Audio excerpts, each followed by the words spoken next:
Hello, আসসালামু আলাইকুম। আমি এলিসাস ব্লগ থেকে নিয়ে এলাম অনেক দিন পরে নতুন একটা ব্লগ নিয়ে। আশা করি আল্লাহর অশেষ রহমতে আপনারা সবাই অনেক বেশি ভালো আছেন। আল্লাহর অশেষ রহমতে আমিও ভালো আছি। আজকে ছোট মাছ রান্না করছি।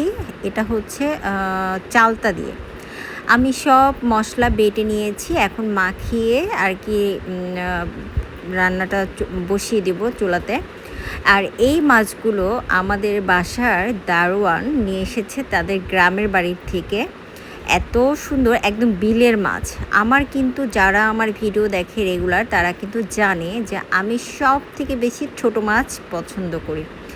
এখন আসলে আমার কাছে মনে হয় বয়স হয়েছে। আমি আমার আমার আমার আমার নিজেকে আমি একদম ছোটোর থেকেই আমরা কিন্তু ৪ বোন। তো আমার ছোট বোন কিন্তু আমাকে সবসময় দাদি আপু বলে ডাকতো। তো যাই হোক, আমার নিজেকে বয়স্ক ভাবতেই ভালো লাগে। আমার কাছে মনে হয় আমি বয়স্ক।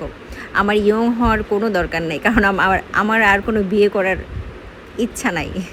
তো যাই হোক, আমি মাশাআল্লাহ আমার ২ ছেলে, আমার সংসার নিয়ে আমি অনেক হ্যাপি আছি এবং আমি একজন বয়স্ক মহিলা। যাই হোক, তো মাছটা রান্না হয়ে গিয়েছে এবং দেখেই জানাবেন আসলে কেমন হয়েছে।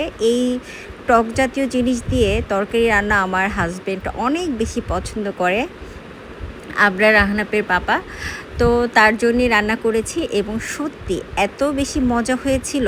আমি কিন্তু আমার আম্মুর বাসায় কখনো এরকম তরকারি খাইনি, বাট নিজের হাজব্যান্ডকে রান্না করে খাওয়াই। তো যাই হোক, অনেক দিন পরে আসলে রান্নার একটা ভিডিও নিলাম। আর এই যে আমরা একটু ঘুরতে গিয়েছিলাম, তখন আর কি বাহিরের একটা সুন্দর দৃশ্য আর কি ভিডিও করলাম, যেটা আপনাদের সাথে একটু শেয়ার করলাম। আসলে কি হয়েছে, আমি শুনতে পেলাম যে ফেসবুকে আসলে লং ভিডিও আপলোড করার প্রয়োজন নেই আর কি। তো যার কারণে আসলে আপলোড করা হয় না। আবার দেখি যে আপলোড করতে হবে। আসলে আমি নিজেই কনফিউশনে আছি। আর ইউটিউবের প্রতি আগ্রহ হারিয়ে ফেলেছি, কারণ ওখানে আমি তেমন একটা বেশি সাপোর্ট পাই না। তো যাই হোক, আমি কিন্তু প্রথম মেট্রো রেলে উঠেছিলাম। মেট্রো রেলে যখন আগুন দিয়েছিল তখন আমি প্রচণ্ড মন খারাপ করেছিলাম যে আমি এখনও মেট্রো রেলে উঠতে পারিনি। তো ফাইনালি আমার বান্ধবীরা আমার মনের স্বপ্ন পূরণ করলো। আমি অনেক ভয় পাই ২ বাচ্চাকে নিয়ে কীভাবে পারবো, বাট আমার ফ্রেন্ডরা আমাকে অনেক হেল্প করেছে। এবং যাওয়ার সময় আমরা বসে গিয়েছিলাম, বাট আসার সময় একটু দাঁড়াতে হয়েছিল। অনেক ভিড়ের জন্য আমরা ২টা ট্রেন মিস করেছিলাম। ফাইনালি আমি একটু বসতে পারলাম। তো এই তো আপনাদের সাথে গল্প করে এবং ভিডিও শেয়ার করতে পেরে খুবই ভালো লাগলো। যারা ইউটিউব থেকে আমার ভিডিও দেখবেন তাদেরকে আন্তরিক কৃতজ্ঞ।